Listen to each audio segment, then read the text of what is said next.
السلام عليكم ورحمة الله وبركاته. بسم الله الرحمن الرحيم. الحمد لله والصلاة والسلام على رسول الله وعلى آله وصحبه أجمعين. أعوذ بالله من الشيطان الرجيم. بسم الله الرحمن الرحيم.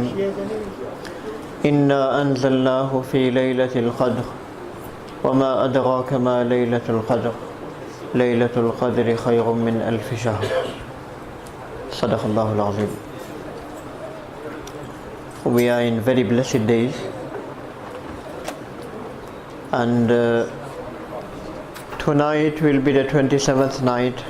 Today we are completing the 26th fast, which will complete in the next 1 hour, 1.5 hours or so. It could be Laylatul Qadr. It is nothing fixed. Many people believe that only the 27th night is definitely Laylatul Qadr. No. It could be 21st, 23rd, 25th, 27th, 29th, any of these nights. The Prophet ﷺ did not specify 27th night to be Laylatul Qadr. Some people, they saw it on the 25th, 21st. Some people saw it on the 25th, 23rd. So it could be any night. Normally what happens, a person he sees at night and he makes ibadah, and in the morning everybody says, I think last night was Laylatul Qadr. But not many people realized. That is also one of the signs of Laylatul Qadr, that not many people get to make the most out of it. They regret it the next morning. They regret it. Oh, I think it was Laylatul Qadr yesterday. Very few fortunate ones, muttaqeen, pious people, the friends of Allah, Allah chooses them to worship Him on that night. Majority say it may be, it may not be. My ibadah on every odd night should be, today is Laylatul Qadr. It should be the same across all the odd nights. That is why the i'tikaf we have, the main purpose behind the i'tikaf is to achieve that Laylatul Qadr. That was the whole reason. The Prophet ﷺ in his 10 years in Medina Munawwara, he did i'tikaf every year. 1 year he couldn't do it for whatever reason, so the following year he did for 20 days. So that is step number 1, that a person should do i'tikaf for full 10 days. Step number 2, if not the full 10 days, then at least the odd nights he should spend it properly, either in the masjid or either at home. Disconnecting himself from everything else, connecting himself with the creator of everything. That is the purpose. Allah give us understanding. So tonight could be Laylatul Qadr, and 29th could also be Laylatul Qadr. And the Prophet ﷺ mentions that the person who performs his Isha with Jama'ah, the person who reads his Fajr with Jama'ah, Allah will give him the reward of the whole night ibadah. So be it Ramadan, be it not Ramadan, out of Ramadan, every day of the year we should make a habit of performing these 2 salah with Jama'ah in the masjid. We will be able to get the reward of doing ibadah every night of the year, the whole year. Today we look for these special nights. When we see a lot of people in the masjid, then we say, is it something special today? It is a special night. Somebody asked Aisha radiallahu anha that, tell me something special about the Prophet sallallahu alaihi wasallam. So she said, everything of his was special. Nothing of his was not special. Everything was special. There wasn't anything that was not special. She said, one night he came. It was just a normal night. How me and you will call a normal night? So he said, one night he came home. He lied down next to me. And he started talking to me. Then he fell to sleep. Then after a little while, he said, "Oh Aisha, give me permission, I want to talk to my Allah." So Aisha radiallahu anha said, on one side I really wanted him to be lying down next to me, but on the other side I didn't want him to be away from Allah as well. So I said, okay. So he started his salah. And don't ask how long that salah was. Don't ask how beautiful that salah was. Today the Imam does a little bit long salah. Everybody looks at the time. So what is happening? The long ruku, long sajda.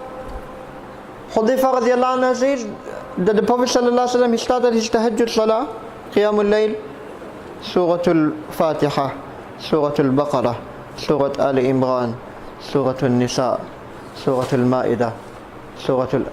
He did, in one raka'at, he did about 7-8 juz. And then he went into ruku. His ruku was as long as his qiyam. Then he went into sajda. His sajda was as long as his ruku. This was the salah of Rasul sallallahu alaihi wasallam every night. Every night. Not only in Ramadan, not only on 27th night, not only in the last 10 nights. Every day, every night, the Prophet of Allah used to spend his nights like this. To the extent until Bilal radiallahu anhu used to come to give him the announcement that it is nearly the time for Fajr. Every night it should be the same. The Prophet sallallahu alaihi wasallam used to stand so long, the hadith of Bukhari, حَتَّى تَتَفَرْقَرْ قَدَمَاهُ, until his feet used to get swollen. This was the situation of Rasul sallallahu alaihi wasallam all the time. If we were to do this just for one night, stand for so long, by standing up in front of Allah for 1, 2, 3 hours, our feet will not get swollen. For standing continuously for 6 hours maybe, then it might get swollen. But 2, 3 hours is not going to get swollen. Just to get a feeling, we should at least do this once in our life. Once in a year, or maybe once in our life. Where the Prophet ﷺ used to do this every night. I just want to do it at least once, just to see a feeling how the Prophet of Allah must have felt. We say we follow the Quran and Sunnah. This is the Sunnah also. This is also the Sunnah of Rasul sallallahu alaihi wasallam. The Prophet of Allah used to tie stones to his stomach. Just eating sweet things is not the Sunnah of Rasul sallallahu alaihi wasallam. Sometimes staying hungry. Sometimes living on just one date. Sometimes tying stones to your stomach is also Sunnah of Rasul sallallahu alaihi wasallam. At least once in our life, don't eat anything. Tie 1 or 2 stones to your stomach, just to get a feeling how my Prophet must have felt. Just to get a feeling. Allah give us understanding. It's easy to say, follow the Quran and Sunnah, follow the Quran and Sunnah. But it's only in very selected things, only in handful of things. If you want to follow the Quran and Sunnah, let us follow it in everything. Cross the board, the whole life of Rasul sallallahu alaihi wasallam, the day of Rasul sallallahu alaihi wasallam. Not only on the easy things. Whenever we want to do something which is easy, they should follow the Quran and Sunnah. When something becomes difficult, we cannot do it, sorry. Allah give us understanding. So what should we do on this night and all the nights? The Prophet sallallahu alaihi wasallam told his uncle Abbas radiallahu anhu, "Oh my uncle, let me give you a gift. Let me give you a salah. If you are able to do it every day. If you can't do it every day, do it every week. If you can't do it every week, do it every month. Otherwise, do it every year. Or at least do it once in your life. Salatul Tasbih. It takes about 20 minutes. 20 minutes. Allah will forgive all your sins. Allah will forgive all your sins." We need to read the how to perform Salatul Tasbih. Inshallah we'll explain. But this is something which we need to revive. Many people, they're just spending their time in the masjid, just sitting around. They say, I'm spending my time in the masjid. Do something more productive. Do some tilawah, do some dua, do some ibadah, perform salatul tasbih. Allah give us understanding. So inshallah we'll just share one hadith with you, Rasul sallallahu alaihi wasallam, and then inshallah we'll finish. Very famous hadith, but there are very important points to learn from this. The Prophet sallallahu alaihi wasallam, he mentions, سبعة يظلهم الله في ظله يوم لا ظل إلا ظله. On the day of Qiyamah, the sun will be very, very close to our heads. In the hadith, the word comes mil.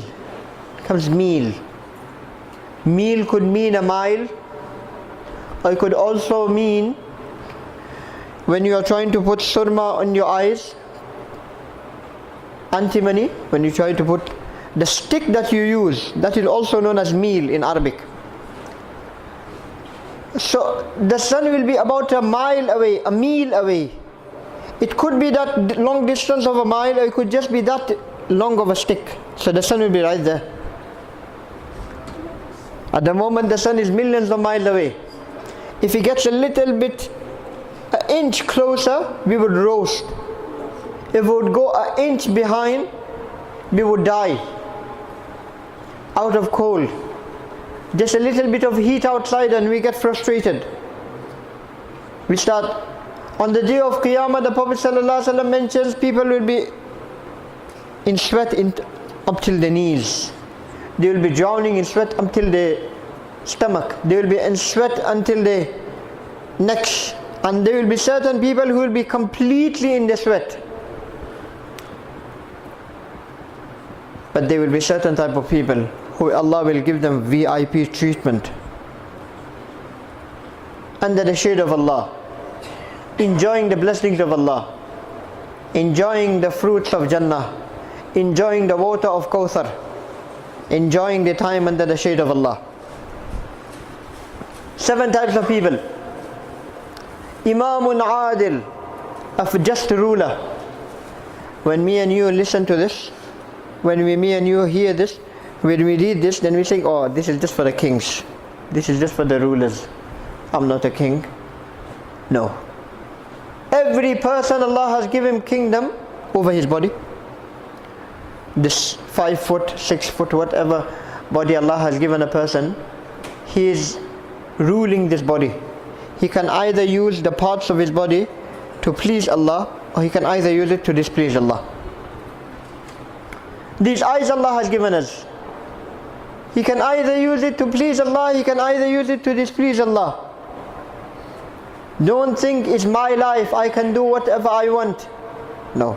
Inna as-sam'a wal-basara wal-fu'ada kullu ulaika kana anhu mas'ula. Allah says the power of sight, the power of hearing, the heart, all these are blessing from Allah, and you will be asked about it on the day of Qiyamah.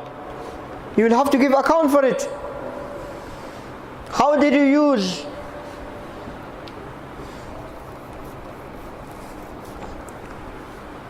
The Prophet ﷺ mentions the one who will listen to music. Man sami'a al-ghina fi dunya, the one who will listen to music in this world. Lam yasma'i ruhaniyun fil jannah, he will not be able to listen to the ruhaniyun of Jannah. He will be deprived. The longest truck in this world is about 10 minutes.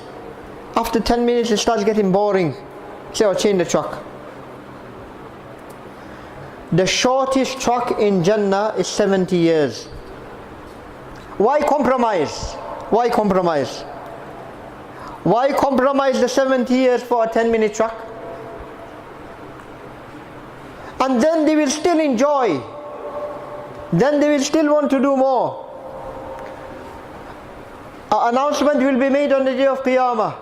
أين الذين ينزهون أسماعهم وأبصارهم من مزامير الشيطان. Where are those ears? Where are those eyes that stayed away from the haram, from the evils of shaitan? Come on one side. Special arrangements have been made for those whose eyes were protected in this world. They sacrificed. They wanted to listen but they didn't. They wanted to look but they didn't. They wanted to go in those places, but they didn't. Their friends were inviting them, but they said, no, Allah has made it haram. Make Allah our best friend. So then a gathering will be made, and Allah will call Dawud alayhi salam. Dawud alayhi salam, when he used to read Zabur, Allah gave him such a voice that subhanallah, even the mountains used to move with him. Ya jibalu awwibi ma'ahu wat-tayr. Me and you, when we listen to Abdul Rahman, Abdul Basit, then we also get into it. The mountains used to get into his recitation. The birds used to listen to him. The animals used to listen to him.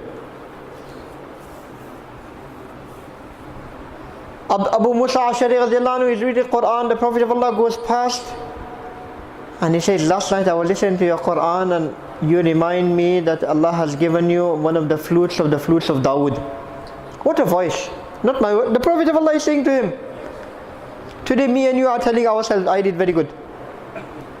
We're patting our own backs. We feel happy about ourselves. I'm the greatest Qari in the world. I'm the greatest Shaykh in the world. I know everything. No. This is not the quality of a believer. I always need improvement. وَفَوْقَ كُلِّ ذِي عِلْمٍ عَلِيمٍ. I always need to learn. I always need to go by ulama. And the knowledge is always sought by sitting in the company of the ulama. Online, on the internet, through these social media, you will get information, but you will not get the knowledge of deen. The knowledge of deen is only by sitting by the ulama, by the scholars. A person, he used to ask Imam Malik a hadith in the road, on the streets. He would get upset at him. He said, shall I beat you up? He said, is this a place to ask the words of Allah, the words of Rasul sallallahu alaihi wasallam on the streets? Today we see a Shaykh in the supermarket and we went, oh Shaykh, question. What a joke we have made of deen. He would get really upset. He said, what a joke you are making of deen. You want to study Quran, you want to study the words of Rasul sallallahu alaihi wasallam, you enroll into Masjidul Nabi sallallahu alaihi wasallam, you come to my lessons of hadith with wudu, with full etiquette, with full adab, then we will teach you the hadith of Rasul sallallahu alaihi wasallam. Allah give us understanding. Allah give us the adab, the etiquettes. Very important. Today we are losing our morals. The reason we are losing our morals is because we are not learning the morals by sitting with those people who teach these things. We will find the information online, on social media, but we won't find the etiquettes on there. So a person, he has a lot of knowledge of hadith, but he doesn't know how to talk to people. He doesn't know how to sit in a masjid. He doesn't know how to respect the Quran. Now how is that knowledge benefiting him? Allah give us understanding. So it's very, very important. When we come to the house of Allah, no noise whatsoever. No noise, number one. We are in the house of the King of all kings. Every salah I am walking in, I have mentioned it in many different masajid as well. So much noise going on.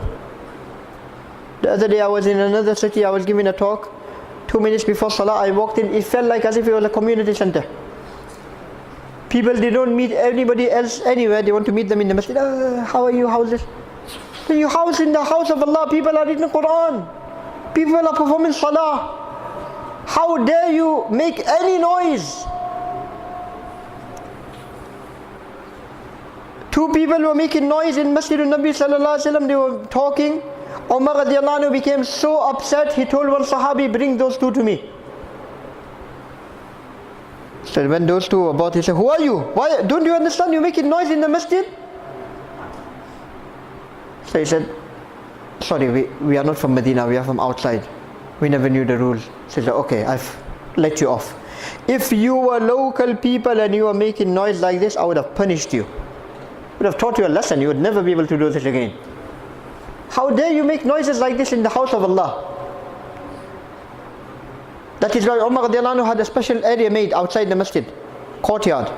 So anybody wants to talk, they go there. Anybody wants to do ibadah, they come here. The minute anybody wants to talk, they make noise, they were thrown out there. Go. So this is not why the house of Allah was made for. So we need to make sure when we come to the masajid, total silence, total quiet, full etiquette, full adab. We are going to the house of the King of all kings. Let me not do anything. Let me not say anything. Let me not, do anything that Allah becomes upset with me. He never calls me to His house again. I don't want to be like this. We need to keep the houses of Allah clean. Very important. The Prophet ﷺ has given so many etiquettes in regarding to keep the house of Allah clean. No rubbish anywhere. In fact, we should pick the rubbish up that we see. The house of Allah, King of all kings. These are simple things which we need to do daily. And we should try to finish all our needs, necessities, wudu, everything at home and come. Many people, they come to the masjid, they want to do everything in the masjid. Then they're complaining, the water is not hot, there's not enough soap here. Brother, you sell your house, we'll put your bed here for you also. The hadith is so clear. Man kharaja min baytihi mutatahhiran. The one who has come out from his house completely pure, clean. He's done whatever he needs to do in the house. He's made his full wudu in the house. Now he's just going for salah to the masjid. He is like a person who has just worn the ihram. He's going to the Baytullah for Hajj. Same reward. But today we'll eat in the house, we'll sleep in the house. We say, we'll do everything in the masjid now. These facilities that we have in the masjid, the toilets, the wudu area, these are for necessity. These are for travelers, people who are not local. Local people should never use they should use everything at home. Yeah, if you are, you have been in the masjid all day, or you are doing something in the masjid, or you are doing, then you need to use it, then it's fine. But local, if you are just coming and going, then you should just do everything at home. The etiquettes of the masjid. These are all rules, regulations.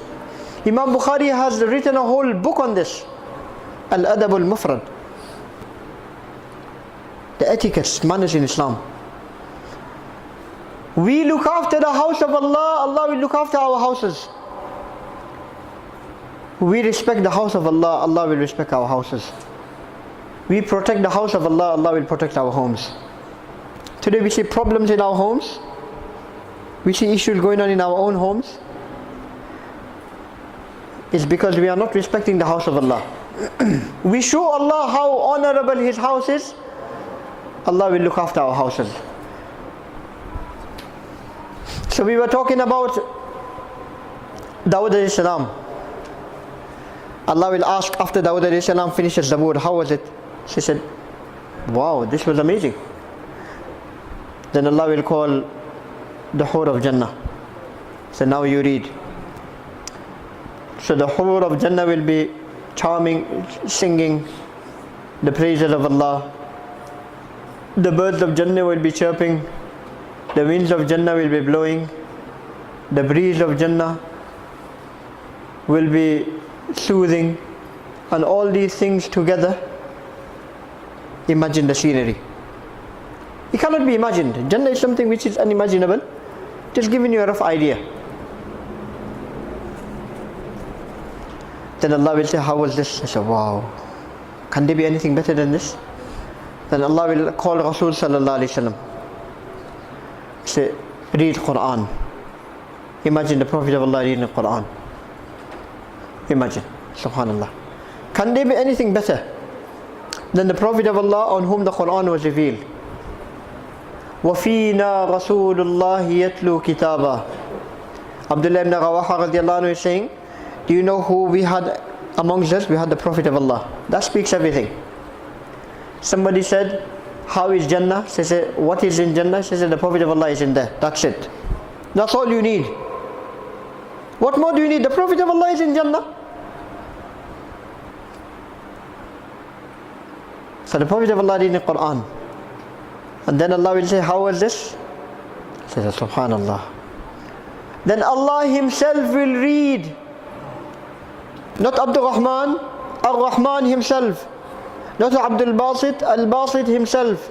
He will read Surah Ar-Rahman or Surah Al-An'am. Subhanallah. What a recitation. But these are for those people who protect their ears from haram in this world, not for everyone. So these body parts will be asked about it on the day of Qiyamah. A person who looks after these body parts and uses it in the right way, he will also be counted amongst the just ruler on the day of Qiyamah, and he will be given a seat under the shade of Allah. Allah has given us authority over our family, our children. We need to make sure that we use the blessings Allah has given us in the right way. So this is the first thing, going very, very briefly. وَشَابٌ نَشَأَ فِي عِبَادَةِ اللَّهِ. A youth who spends his youth, young age, in the ibadat of Allah. I mentioned this yesterday. Allah has given us the ability, Allah has given us the courage, Allah has given us the strength to do the ibadat of Allah. Why not use it for Allah? The strength given by Allah to please Allah, for the deen of Allah.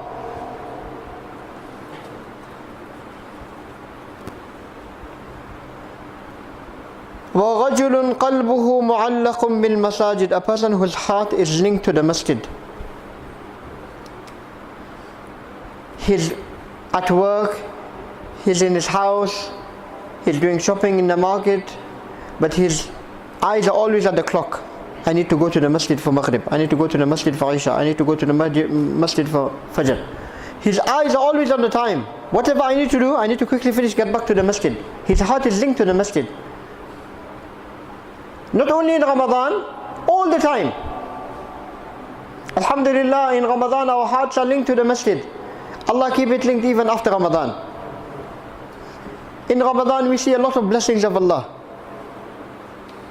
If we want to enjoy these same blessings of Allah throughout the year, we need to obey Allah the way we obey Him in Ramadan. Allah is ready to give. Allah is ready to give. Allah can give us all the time. That is why the Prophet ﷺ, he mentions, if my ummah knew the blessings Allah has kept in Ramadan, they would never want it to finish. They would wish Ramadan is the whole year. The pious people, after Ramadan was about to finish, when Ramadan finished, they used to be very sad. That why is Ramadan finishing? How is Ramadan finished? For 5.5 months after Ramadan they would be upset. And for the next 5.5 months they would prepare for the next Ramadan. Spiritually, physically, start fasting. So when Ramadan comes, I'm already in the routine. Start reading Quran, so Ramadan comes, I'm already in the routine. There are many things we wanted to do this Ramadan, we were not able to do. Let us make the most out of it in these last 2 days. And let us start preparing for next Ramadan from now. Why don't we be able to do the things we want to do in Ramadan? It's because we haven't trained ourselves. So then the normal things in Ramadan becomes difficult. When we do the training, when we fast normally, in normal days, Mondays and Thursdays, 13, 14, 15 of every Islamic month, then inshallah the fast of Ramadan will become easy for us. When we stand in Qiyam every night, or at least few every other night, or 2-3 times a week, then the Qiyam in Ramadan, Taraweeh will become easy for us. Allah give us understanding. So linked our heart with the masajid. وَرَجُلَانِ تَحَابَّا فِي اللَّهِ اجْتَمَعَ عَلَيْهِ وَتَفَرَّقَا عَلَيْهِ. Two people, they meet each other just for the sake of Allah. They like each other. Not because we work together, not because we used to go school together, just I love him for the sake of Allah. Abu Muslim al-Khawlani says that I went to the Masjid of Dimashq, Allah make it easy for them, the people who are suffering in Syria and everywhere else in the world. He says, I went to the Masjid of Dimashq and I saw a gathering of people. And I saw a young Shaykh at the front, guiding them. As soon as I saw him, Allah put His love in my heart. I started loving the person. Who was this? Mu'adh ibn Jabal radiyallahu anhu. When the Prophet ﷺ saw Mu'adh, he was with Mu'adh, he said, "Oh Mu'adh, I love you for the sake of Allah." The Prophet of Allah said this to him. Every Sahabi said to the Prophet of Allah, "O Prophet of Allah, I love you for the sake of Allah." But there were very few who the Prophet of Allah said to them. One of them was Mu'adh. So the Muhaddithun, they say, "O Abu Muslim, why would you not love a person who even the Prophet of Allah said to him, I love you? Just for the sake of Allah. I don't know who he is, but just because of his deen, just because of his knowledge of deen, I love him. I don't love him because of his car. Today when a person buys a new car, everybody wants to come and do salam to him. How much did you buy it for? Well, they're not doing salam to you, they're doing salam to the car. People get excited. When he has a new house, everybody wants to come and meet him. When he's walking, trying to catch the bus, nobody looks at him. That's the reality. Allah give us understanding. Just for the sake of Allah, just for the sake of Allah. Allah creates unity amongst the ummah. A time when father doesn't know how to talk to the children don't want to talk to the father, brothers don't want to talk to brothers. So look, we are not in talking terms. But then what's the problem? Oh, don't start, long story. You were born in the same house, you grew up together, you don't want to look at each other? What's going on? But that's the reality. Pious people come into the masjid, so-called pious, performing salah, reading Quran, they can't get along with their own family. They are not in talking terms with their own. Allah give us understanding. Dunya. Little issues, petty things. When children are little children, they fight over toys. And they fall out just because of toys. When they grow older, when they become 10, 20 years down the line, they start laughing at their own self that, how naive we were, how childish that we were fighting over these little things. Same way when people will go to the akhirah, then they will look at this world, they said, these are the things we used to fight on. World, money, these are the things. How childish we were. Was it really something to fight about? Was it something really to fall out on? Allah unite the ummah. Allah unite the ummah. A fellow Muslim is more valuable than any wealth in the world. But today is the opposite way. Money means more to me than anything else. My car means more to me than anything else. My business means more to me than anything else. No, it should be the other way around. Humans are more important in the world than anything else. Allah bring humanity back into the world. When we start valuing each other, when we start valuing other humans, then the world will value us. When we have lost value for each other, how can we expect the non-Muslim to value Muslims and Islam? We don't want to know each other, and then we say, why are non-Muslim doing this to us? We don't want to value each other. We need to start we need to put our own house in order. We need to overlook these differences. We are all brothers. Our father is one, Adam alayhi salam. Our mother is one, Hawa alayhi salam. Why are we disunited? Allah give us understanding. Allah create unity amongst the ummah. Inshallah we'll continue with the hadith in the evening. Subhanallah bihamdihi, subhanakallahumma bihamdik, nashhadu an la ilaha illa anta, astaghfiruka wa atubu ilayk.